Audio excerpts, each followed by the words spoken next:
Hello दोस्तों, नमस्ते, प्रणाम। कैसन बानी रउआ लोग? तो चलिए रउआ लोग इनके बीच में एगो दुर्गा जी के गीत लेके आइल बानी। और गीत सुने में लोगिन और अपन प्यार दुलार आशीर्वाद दे मत भुलाएम लोगिन। लाइक शेयर और सब्सक्राइब जरूर करें लोगिन। और कमेंट बॉक्स में बताएम लोगिन कि गाना रउआ लोगिन के कैसन लागल। तो चलिए लोगिन कमेंट करके जरूर बताएम लोगिन और सुनी लोगिन, आनंद ली लोगिन। दुर्गा जी के गीत बहुत ही अच्छा, बहुत लाजवाब बा।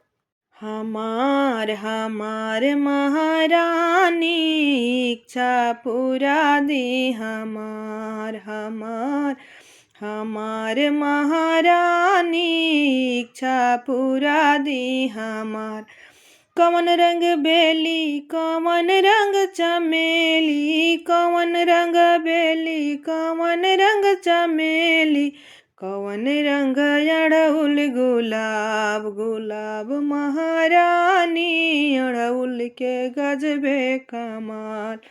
हमार हमार महारानी इच्छा पूरा दी। हम उजर रंग बेली उजर रंग चमेली, उजर रंग बेली उजर रंग चमेली, लाल रंग अड़हुल गुलाब गुलाब। महारानी अड़हुल के गजबे कमाल। हमार हमार महारानी इच्छा पूरा दी। हमार केकरा से मांग बयन धन सोनावा, केकरा से मांग बयन धन सोनावा, केकरा से मांगब सुहाग सुहाग। महारानी अड़हुल के गजबे कमाल कमाल। महारानी अड़हुल के गजबे कमाल।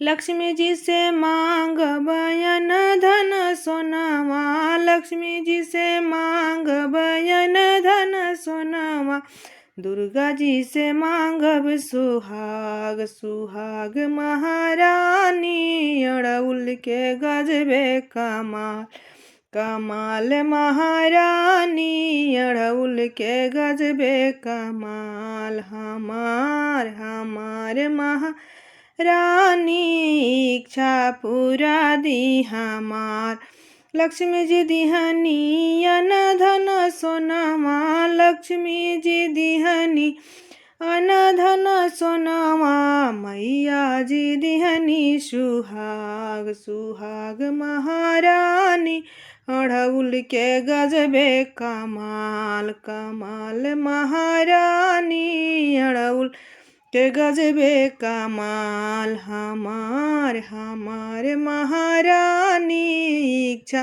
पूरा दी। हमार